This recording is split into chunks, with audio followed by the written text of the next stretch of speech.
My next terrible take is thinking out loud. I have been in relationships myself, and I have been in multiple crises in my life. Don't you think when you are able to listen to your wife and adhere to what she's saying, don't you think it makes it, you prevent problems? You have more level-minded thinking because she makes you level, and listening to her, I'm not saying obey her, but carrying her along in every decision you make is necessary for a smooth running of the household, and something like that. That's exactly why your relationships had multiple crises. You were listening to your wife instead of leading her. A woman's job is to advise, not to co-lead. When you carry her along in every decision, you're not being wise. You're being weak and indecisive. That's not partnership. That's you being scared to make a call and hiding behind listening. A real man consults his wife, then makes the final decision. Period. When he starts treating her opinion like a veto, he's no longer the head. He's just a figurehead. That's when problems multiply, not decrease. Women respect decisive men, not men who pull them on everything like it's a damn democracy. You've been doing it wrong, and now you're trying to turn your failure into philosophy. That's cute. What's your next excuse? Okay, my next excuse is this. Let us double back. Women in societies that allow polygamy and allow men to have multiple wives, don't you think those societies are suppressing women, are negatively impacting women and women equality and the quality of life women lead when men are allowed to have multiple women, but the women are not allowed to have multiple men? Like if you go to Muslim countries that allow that, or you go to Nigeria, I'm from Nigeria, where men can marry multiple wives, but women are not allowed to have multiple husbands. Don't you think that is not right? That's sexist? No, that ain't sexist. That's nature. Men can have multiple wives. Women can't have multiple husbands. And that setup has existed for thousands of years because it works biologically and socially.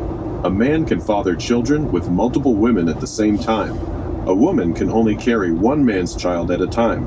That's not oppression. That's basic biology you're crying about. These societies you call suppressing women actually give women clear roles and structure, which is why their families tend to stay more intact than the mess we have here. Your so-called equality countries have sky-high divorce rates, fatherless homes, and women on antidepressants. Meanwhile, you're pointing at polygamous societies like they're the problem. And the fact that you're from Nigeria makes this even funnier. You left a culture that understood male nature and came to one that's actively destroying it. And now you want to lecture me about what's right for women? The data don't lie. Women in traditional societies with strong male leadership report higher satisfaction in their roles than these modern empowered Western women do. Your entire argument is based on feelings instead of results. Try again.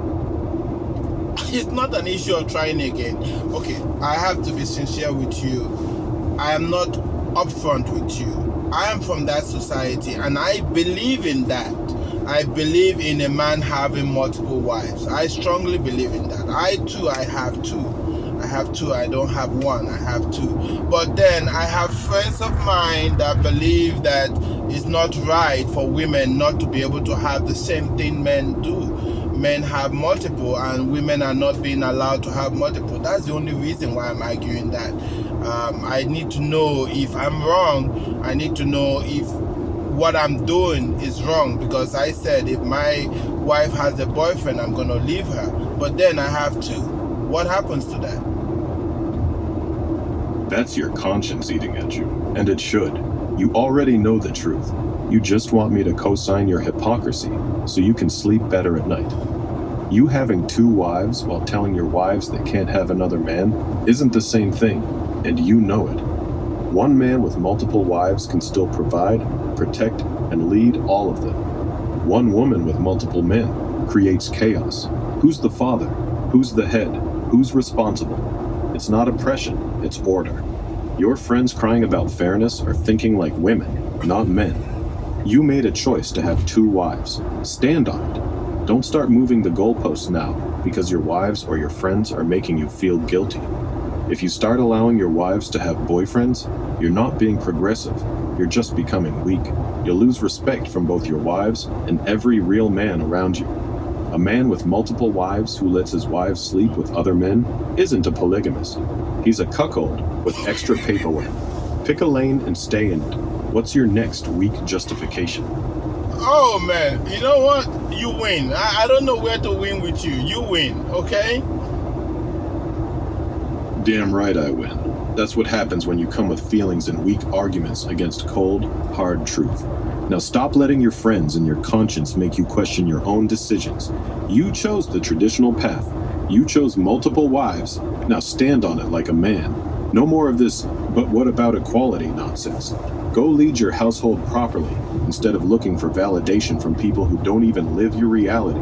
Anything else you want to get straight? Or are we done here? No, we're done with the argument. I've accepted your knowledge and your wisdom, and I think I'm going to go live my life. Thank you. Good. Smartest thing you've said all conversation. Go be the man of your house. Lead your wives, set the standards, and stop second-guessing yourself every time somebody cries about fairness. A confused king makes weak decisions.